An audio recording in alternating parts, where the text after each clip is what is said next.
Okay, everyone, welcome to this webinar. I'm Francis Seeley from GlobalNet 21 and Enfield Voices. This is one of the many webinars we do that look at very, I hope, important issues locally, nationally and globally as well. Today we're looking at a local issue which you can say has national repercussions as well. And we're going to look at the state of the council in Enfield and the Labour Party there, because the Labour Party there is split. And there's a lot of bitterness and a lot of disillusionment, and a number of Labour councillors left, and they left and eventually formed a group called Community First. Now we're going to ask them why this has all happened, why in Enfield these, bad feelings have been generated, and what could be done about it, if anything. And we've got two councillors who did leave the Labour Party and did then form the group called Community First, called Dinah and Levy. So both of you, really welcome today to coming on here, and it's sort of brave to come on and talk about this story. So can we start with you, Dinah? Just tell us very briefly a bit about yourself and your interest in politics. I've always been interested in politics, but never taken an active part. Indeed, when I stood in Winchmore Hill for the first time, I was only as a paper candidate, so I wasn't expected to win. I was hoping to give the incumbents a bit of a run for their money and show that Labour could be a good challenge, but I really wasn't expecting to win. Well, you both have, I know, for a long time. And Derek, you've been a Labour supporter for a long time and Labour councillor, but tell us a bit more about your background. Okay, well, my background is I grew up in Tottenham, just down the road. In 65 years, I managed to move 8 miles up the road, which isn't a lot of progress. I studied history and politics at university in Leeds. Always been interested. My family grew up as a Labour supporting, Labour leaning family. I became more active in the mid-2000s when my son, who I brought up as a single parent, went off to university, and I need to find a little bit of Derek time. So I got involved actively, and in the end became a councillor in 2010, was a very efficient, effective, hard-working, diligent councillor in Southbury for 8 years, until I was rather surprisingly deselected in 2017, which might come out later in the conversation. And like Dinah, I didn't expect to become a councillor in 2018 when I was a candidate for Southgate. But here I am, the first of 2 ever Labour councillors in Southgate. Okay, so you both won seats in wards 10, 20 years ago, people would have thought impossible. And so you must have felt a great sense of achievement. So Dinah, what made you leave the Labour Party? I think you become a councillor for one of two reasons. One is because you want to serve your community, and the other may be that you want a career in politics. Obviously, at the time at which I was elected, it was the former. And in under the current leadership of the Labour group, I was finding it impossible to serve my residents. And we were increasingly being asked to vote for policies that I felt ran contrary to Labour values, both local and national, and against the manifesto on which we'd stood to be elected. So we left, really, in order to fulfil our roles, the roles for which we felt we'd been elected as Labour councillors. Yeah. And Derek, is that the way you felt as well? Yeah, pretty much the same. We fought. I was probably got the reputation over those 8 years as being the most active doorstep canvasser across all parts of Enfield, not just the wards that I represented. So as a very hardline activist or hard-working activist, I felt very in tune with the campaign that we ran in 2018, the manifesto we ran, fronted by, popularised by, and won with an increased majority under the leadership of Doug Taylor. I didn't expect 3 weeks later to see a change of leadership, perfectly permissible, of course, but it wasn't what I was expecting.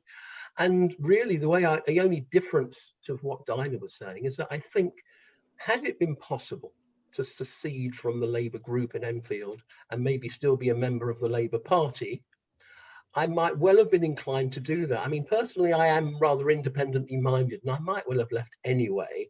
Dinah's nodding there. I think Dinah was probably more on the spectrum of definitely would have liked to have stayed in the Labour Party. I was a little bit more ambivalent, but for all the reasons that Dinah said, I just felt impelled to do something, and the only way I could be true to myself and to my residents and to the manifesto was to assert my independence, but still purvey those values. Dinah, you said that you felt your principles were being sort of transgressed by the present Labour Party regime, and you couldn't stand up for the principles on which you felt you were elected. Can you explain that a bit more? What do you mean by that? We had several things came up in the beginning of this year, though there'd been a general trend towards that sort of feeling earlier.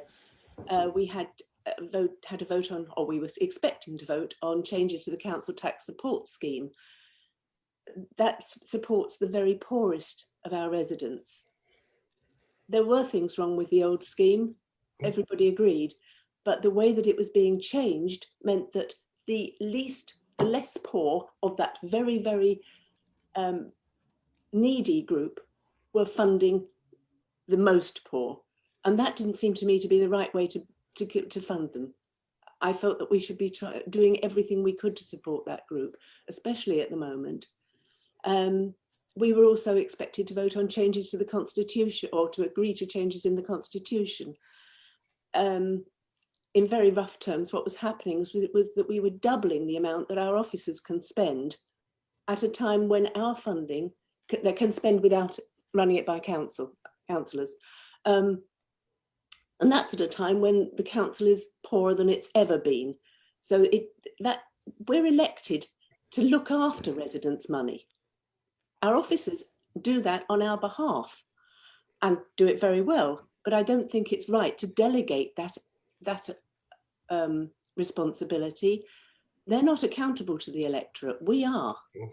And then, of course, we heard that there was going to be not the extent of the increase in the special responsibilities that actually came about, but we had wind of the fact that there would be an increase. And that just felt, this wasn't what I was elected to do. Right. And I'd asked to abstain and been told I couldn't. I had to vote with the whip. It's a 3-line whip on all the votes. But that's interesting thing, and maybe Derek, you can say something about that. That you were told that you couldn't abstain. Yeah. I mean, in a way, the things that Dinah is saying, if you were a tolerant Labour Party, you would allow people to say those things. You would allow it to be out in the open. Yeah. It's one of the problems that this Labour Party is very enclosed, very autocratic, and operates in almost an old-fashioned Tammany Hall way. Well, you call it the Labour Party. I mean, I think one has to say we're talking about a rump of the Labour group, as was then. I mean, at the time of the election, 46 Labour members were elected. That required 24 members of the group in order to secure whomever became leader. Happened to be the current leader of the Labour group and now leader of the council. But the openness and transparency, I'm from a background where you talk and you share and you debate and you acknowledge and tolerate there can be alternative points of view. Things aren't just black and white, red and green. There is nuance, there is tone, and there is shade. We're a representative democracy in the country, but certainly at local level in particular, we're a representative democracy, not delegates, but representative. And that actually means, in my view, that to have the concept of a whip that actually enslaves you to a voting mechanism or a policy where you can't even actually influence it, or whether any views or counter views or subtle shifts aren't even tolerated, I find that absolutely extraordinary. Even the word whip seems, especially this month when you think about it, an absolutely grotesque term, a term that's applied to discipline under a process that is actually undisciplined. I actually found that really quite intolerable, and I think in part answers the original question you asked me, is why did you feel impelled to leave? Because my independence, my free will, my mind, my ability to form judgment and make opinion and hold opinions is sacrosanct. And if you cannot do that within any political party, Labour or otherwise, it's an uncomfortable feeling. Well, I mean, you're saying, I guess, that the use of the whip is being used to control discussion in a way. And Dinah, you saw a bit of that in the cabinet. suppressed discussion. Well, suppressed it or suppressed, as you say it, but we saw a bit of that, didn't we, Dinah, last night in the cabinet meeting, where there had been a work stream that was very critical of Meridian Water, and they weren't allowed to be present to present a case, and the leader just noted it and allowed no discussion at all. That's very much the style, I think. We really, if you're going to have a good leadership. Dinah's frozen. May I pick up on that, Francis? Let Dinah speak first. Yeah, she froze. I think good leadership is about listening to people and allowing diversity and being aware that unless you do that, you may not reach the best possible decision. And that isn't happening in the Labour group. There is only one opinion allowed, and if you dissent or you even question or you possibly suggest there might be an alternative, then you are in the wrong. But I mean, in order to pick up on that, Derek, in a way that is partly about scrutiny, isn't it? The work stream with the scrutiny group did a very thorough job, and now scrutiny has been reformed and watered down, many people think. So is this an example really of a council that does not want to have scrutiny? Yes, I mean, simply yes. But last night's example is extraordinary in the fact that despite the fact that work streams and that work stream had been disbanded, the report is a live document of a group that existed. And historically, and under my 4 years of the chair of overview and scrutiny, when a scrutiny report went to cabinet, the chair of overview and scrutiny or the chair of the work stream would actually go along and present it to cabinet for cabinet to make comment. They didn't have to agree with all the recommendations. That's perfectly acceptable. But for the chair of that work stream to be told they weren't even allowed to attend the cabinet is an extreme example of the way in which the current regime, I will call it, not even the administration, there are people within the Labour group who I still have a lot of respect for. But the regime has practiced and performed actively to avoid accountability in all ways, and scrutiny is one way. And when we talked about scrutiny in a previous interview, Francis, I made the point, as I did for council a few months ago, that it doesn't matter what the structure of scrutiny is, whether it's a panel or a work stream or a party, it's the way that scrutiny is enacted and performed and forensically examined and respected. And to not let a work stream last night go through or be discussed in any way other than noting it was, again, I'll use the word grotesque and anti-democratic and disrespectful to the public, particularly the residents of Enfield, of Edmonton, I beg your pardon, of Edmonton, who are going to be materially affected by the developments on Meridian Water and possibly not able to find housing on it. Okay, and another thing that I've heard from several people, and I don't know whether Dinah, you want to sort of comment on that. And there's a feeling that this council is only interested in getting its own way, and backbenchers are a nuisance, and they don't really listen to them. I mean, is that fair criticism that people have been making?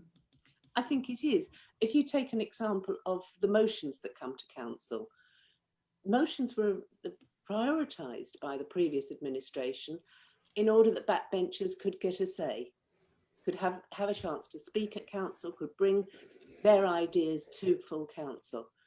I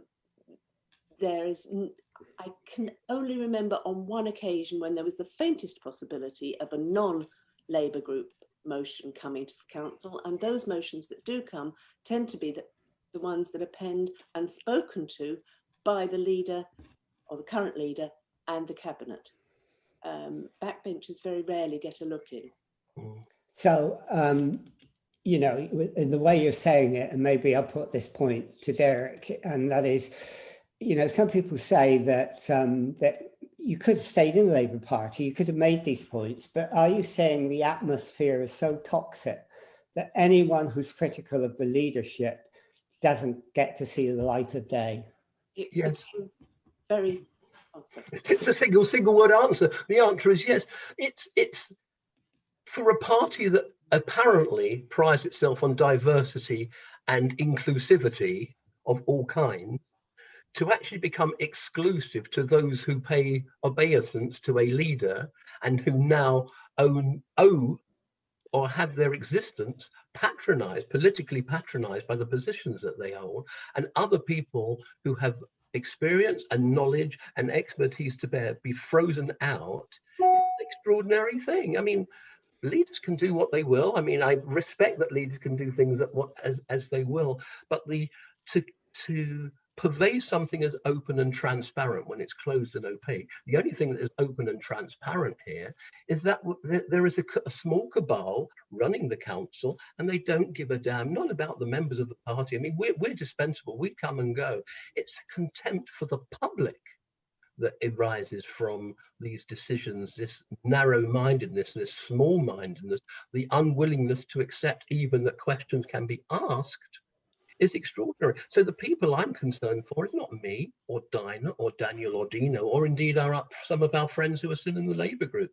It's the public of Enfield, the residents, the businesses, the stakeholders who have been summarily ignored, treated badly, and frankly, it's a disgrace. It's a disgrace to the reputation of Enfield Council. Okay, so if what you say is correct, and you know, some people would dispute that, but if it is, Dinah, I mean, why do you think it's happened this way? Why do you think the leadership cannot behave in the collaborative way you think it should? What do you think is behind it? I think there's a lack of maturity. I think it's the current leader had not held a leadership position within the council in any form. Only been a backbencher until she assumed the leadership. I think she's worried that, as a lot of people in such an enormous job with so many tremendous responsibilities would be, that anybody questioning you is actually seeking to undermine, as opposed to actually being constructive and a critical friend, which I think is essential for a decent leader. So in a way, you think that overconfidence really comes from lack of confidence, and that's a real problem. Okay, so you else's head. That's just how it feels. Yeah, I understand that. So, you know, you left the Labour Party, and then you decided to form a group that you called Community First. Why did you do that, and what is Community First, Eric? I'll say a little bit and let Dinah. I mean, Dinah is our leader. It's quite simple, Francis. As in all the things that we've said before that we wanted to do, which is to represent, to access, to debate, to find out what is going on, to ask questions, to participate in motions were not available to us. We became independent, but we also discovered very quickly that an independent, for independent as we are, an alliance of four independent councillors and independent-minded people, still cannot do some of the things we would want to do. So quite honestly, the Constitution allowed for a group to be formed very simply, only required two people. One of those people, it had to have a name, and one of those people had to become the leader. In so doing, that enabled us, A, to sit on committees, which we couldn't otherwise do, and often were disbarred from even when we were in the Labour group. It gave us the opportunity to ask questions to council. It gave us the opportunity to access the executive directors and heads of service. And it gave us a status and it gave us a platform on which to convey the values and the belief systems and the manifesto deliveries and our attitude towards our community and our residents first. So you could call it an administrative nicety that enabled us to do some of those things. But I'll conclude my point by saying we are nothing more right now than a group of four in council. We're not a political party. We are a group in council, which gives us the platform and the stepping stone to give better service to the residents in a way we weren't able to do as part of the Labour group and in the Labour Party. And Dinah, is that the way you want to remain? Not a political party at all, but a group within the council. You don't want to do what David Owen and Shirley Williams did in the 1980s and create the Gang of Four, because there's four of you. And they began with a bang and ended with a whimper, didn't they? So you don't want to follow that example. You're just doing it for the convenience of making sure you're heard in the council. That's where we are, really. We're a cooperative group, and if we can raise awareness of what's going on in the council amongst the electorate, so that they're questioning councillors when they're standing for election more, and pushing some of the things up the agenda to make sure that the council will be properly accountable. If we can achieve something like that, if somebody else wants to take it further, if we're a catalyst for change, so be it. But that wasn't our aim. It was simply so that we can actually serve our residents at the moment. Absolutely. And Derek, you said earlier, which is very interesting, that you still have friends in the Labour Party. Yeah. And so do you feel that some of the reservations and the fears that you have are also held by existing Labour Party councillors that are there at the moment? I think it's not fair for me to answer that question, to speak for other people. I suspect there are people who have certain reservations, but each of those individuals have got their own reasons for being in the Labour Party as Labour membership. They have a long, often very historic ties with the Labour Party, and they may well feel, I can't speak for them, that they may be looking longer term when the situation that currently prevails may not be the same again. But it's hard for me to put myself into their minds. What I would say, however, is that they aren't able to purvey those or carry out those roles within the Labour Party, whereas we are able to do that and stick to our values. Look, we're not opposition. We are technically called the minority opposition when we go to full council, but we are not an opposition group. We exist to hold the administration to account, and actually to hold the official opposition to account. Let's be honest, because all isn't very rosy in the Conservative Party at the moment. And are they an effective opposition? Arguably, they've not been very effective, and some would say they've been very insipid. The point is, we're not oppositional. We supported a number of the motions last week. We supported a number in full council last week of the substantive motions. So we're not even an opposition group. On the contrary, the likelihood is we're more likely to support decisions and motions that emanate from the Labour Party now, as we would have anyway. The reality is, though, we have the opportunity to dissent, or at least to question, and that's the fundamental difference. And there's an opportunity for existing members of the Labour group, if they want to feel they can make a difference. The door is open from us, but it's their choice, not ours. The other thing that's been said to me by quite a lot of people, Dinah, and maybe you're the best person to answer this question, is that there seems to have generated in Enfield, in the council, a sort of atmosphere of fear. Councillors are afraid, they're afraid they lose the whip, and even officers are afraid to be independent and speak out. And indeed, you felt that at the last council meeting, didn't you, when you came under attack with laughter and sniggering in a genuine point you made. Do you recognise that atmosphere of fear? Does it exist? Yes, very much. It became evident quite early on in 2018 that you either became one of the current leaders' pack and ran with them, or you would be savaged by them. What happened at full council happened, or certainly in my experience, was happening regularly, but behind closed doors. That was the first time I think the public had actually seen what happens. It shouldn't have been a surprise to me, but it was a shock, because I felt I was making a perfectly reasonable point, and one that had been made by other people in public forums before. Jeanette Arnold, who's an Assembly member, and Christina Ketchy, who's a medical advisor to the Eve appeal, had both said the same in print, and I don't think they'd been attacked in quite the same way. But it's not so much what you say, I think, as who says it.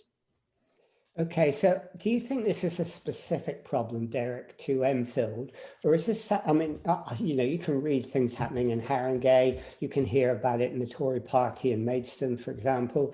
Is there a problem with local government generally, or is there a problem just with Enfield?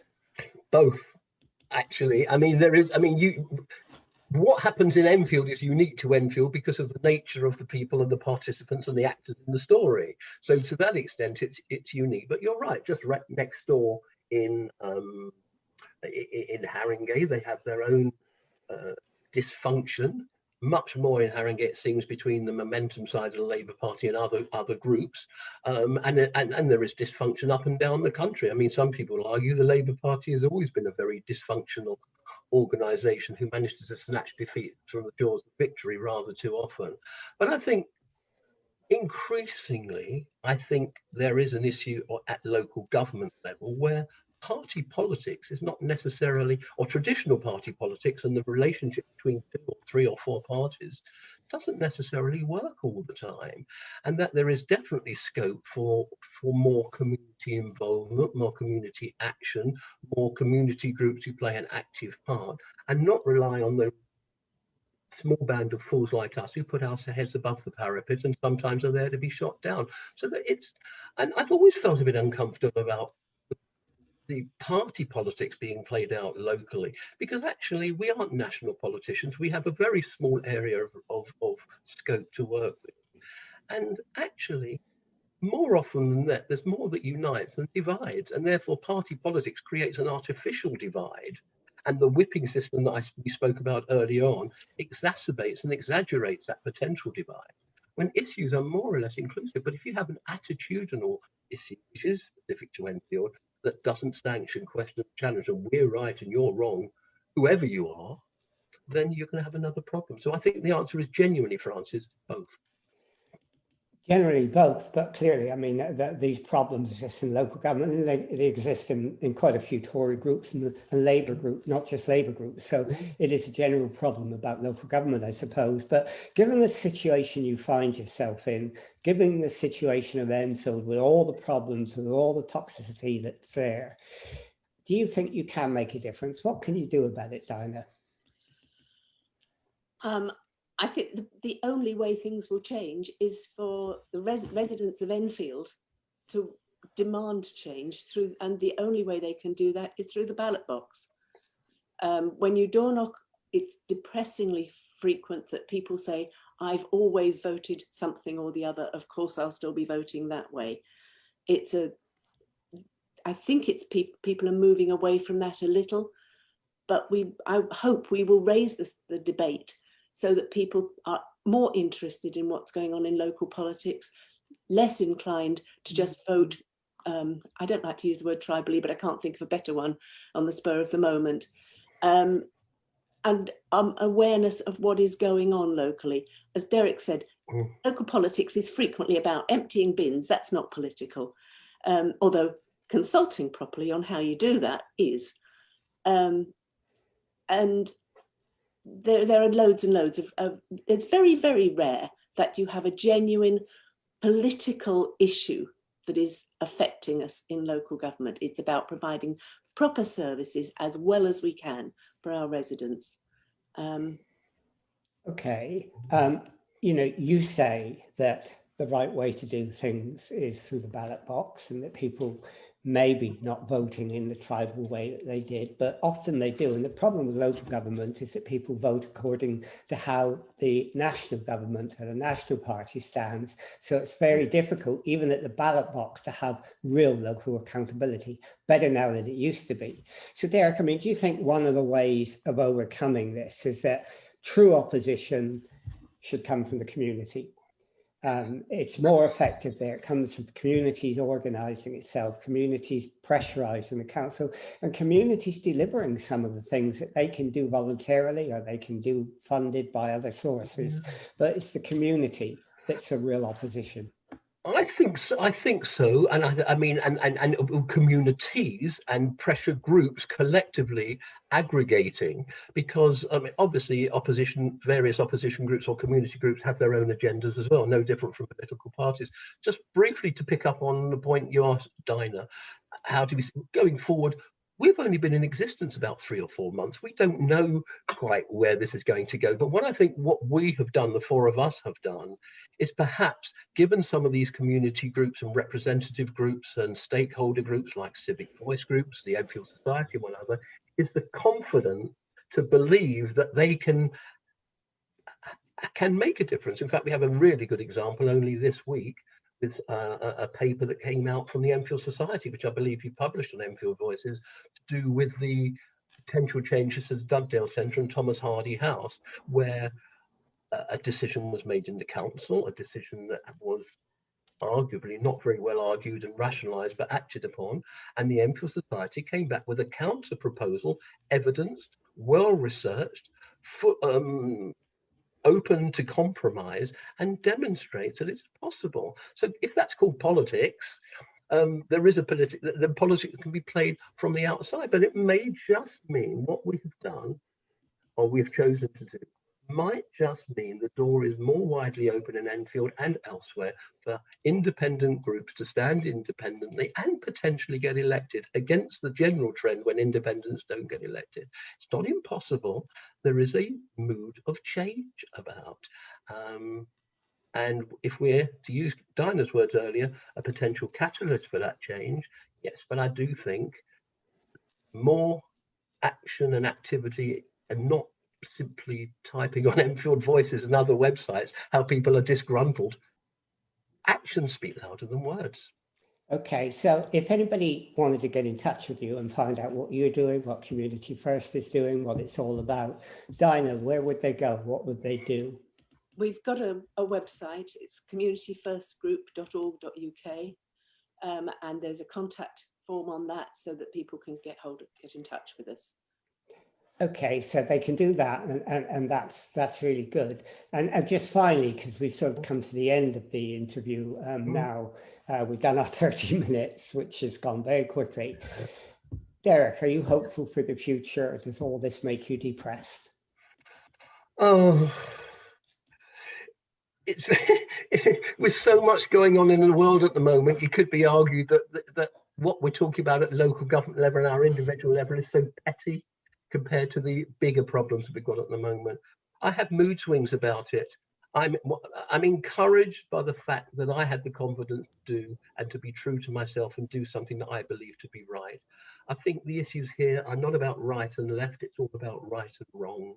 And sadly, there's a bit too much wrong going on in Enfield. So I do believe, I have hope that there may be a change afoot. But while the wider world, is in such a state of flux at the moment, I think that one has to prioritize, and I think we have to be careful about making ourselves the big picture. In fact, just to finalize, you may remember that when we did actually resign from the Labour group and set our group up, it was done very, very quietly. We started with a whimper, maybe we'll end with a bang, rather than the other way around that the SDP did.